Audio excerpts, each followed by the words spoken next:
They were victorious from that first day when they executed a successful military raid of Israeli targets. It was a devastating blow to Israel's very presence in the world, which depends heavily on military prestige and ability to strike terror in the indigenous Palestinian population and surrounding Arab neighbors. Hamas specifically targeted the heavily fortified colonies Israel has been installing and expanding for decades around all Palestinian centers of life. Like all Zionist colonies, those surrounding Gaza were built on the ancestral villages of Palestinians who remain refugees to this day.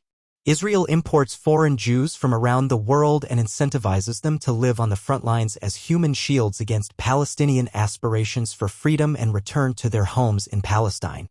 For many of the fighters who resisted their tormentors, October 7th was the first time they had been able to breach the open-air prison of Gaza and see their ancestral lands, which they had previously only known in the stories passed down to them.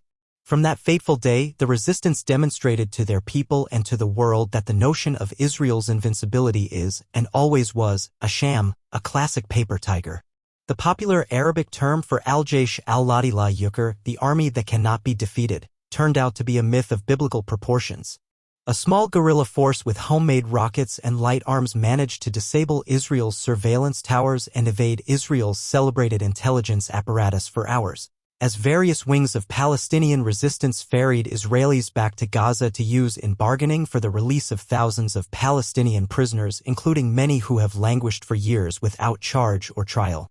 Israel tried desperately to control the narrative in a series of fabrications that immediately unraveled one after the other in such ways that turned Israel's storied propaganda apparatus into the laughingstock of the century.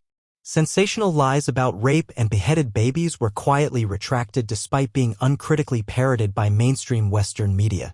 40 dead babies were downgraded to 1. The initial claim of 1,400 Israelis killed was reduced to 1,200, followed by video footage showing that many of those, including rave-goers, were actually killed and burned by Israel's U.S.-supplied Apaches firing on the crowds and fleeing Hamas fighters carrying captives. Israel tried to present sloppy evidence that Al-Shifa Hospital in Gaza City was used by Hamas fighters. Social media users promptly poked massive holes in the official narrative, forcing the Israeli military to delete the videos and replace them with even more foolish doctoring. It was the stuff for memes and wild fodder for comedians. But the most important revelation gifted to the world by Palestinian resistance is Israel's staggering moral bankruptcy and Western hypocrisy cheering it on. Unimaginable cruelty, mercilessness, and wanton violence has been on display not only from Israel's political and military institutions but from their nation on the whole. Ordinary citizens continue to post videos mocking the ineffable suffering of Palestinians who are being murdered in the most gruesome ways, their bodies shredded, burned, or buried alive in their bombed homes. Israelis dance and celebrate in their street, calling for total genocide of Palestinians and for the expansion of their Zionist colony on stolen land.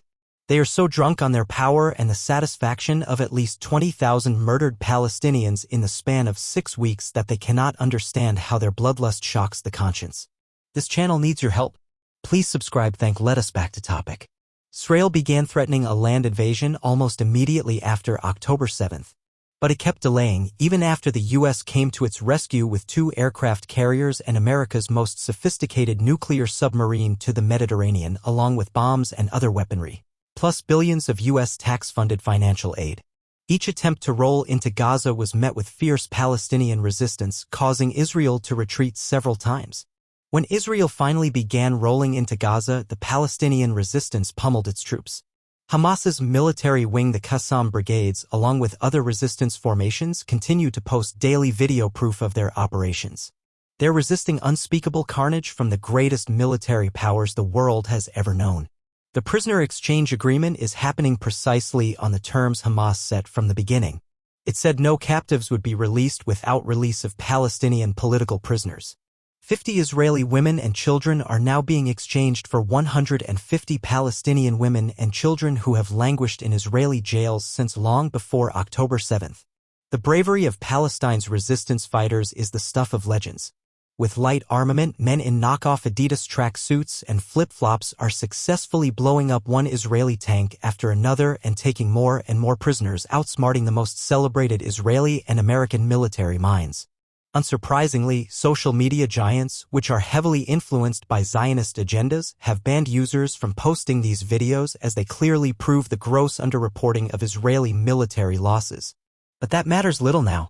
There is nothing Israel can do to stem the tide of its losses. It is not merely the material losses of life or economic devastation, nor the massive loss of confidence and credibility in the world. Rather, the Israelis lost their humanity. What remains before the world's eye is the soulless shell of a grotesque killing machine that can apparently do nothing but murder, destroy, and terrorize wholesale. Israel has decimated Gaza.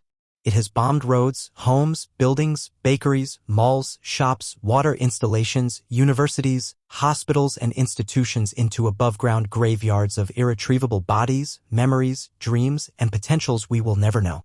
The sheer barbarity of killing more than 20,000 people and maiming tens of thousands more in the span of several weeks is impossible to comprehend. It is painful to imagine the terror and trauma that Israel has unleashed on 2.3 million human beings with nowhere to escape, particularly as Israel cut off water, food, fuel, and medical supplies. There are credible fears of deaths from starvation and dehydration, with more surely to come. The price Palestinians are forced to pay is unfathomable, and it is being borne with an equally incomprehensible steadfastness, deep faith, dignity, and humility that should make the world weep with shame. Because of them and the brave Palestinian resistance, the world will never be the same again. The Qassam brigades launched a battle for the liberation of our homeland, and in doing so, they are awakening and freeing us all. No matter how many more people Israel slaughters or how much it steals or bombs, there's no denying its defeat. Israel cannot continue to live by its sword.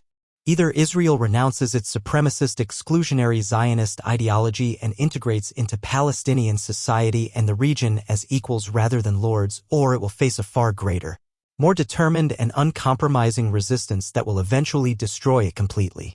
The leader of Hamas visited Egypt for this first time in more than a month on Wednesday, a rare personal intervention in diplomacy amid what a source described as intensive talks on a new ceasefire to let aid reach Gaza and free more hostages.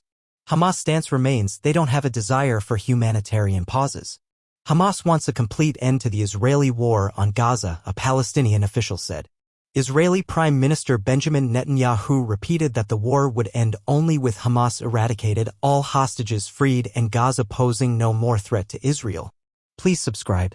Thank you.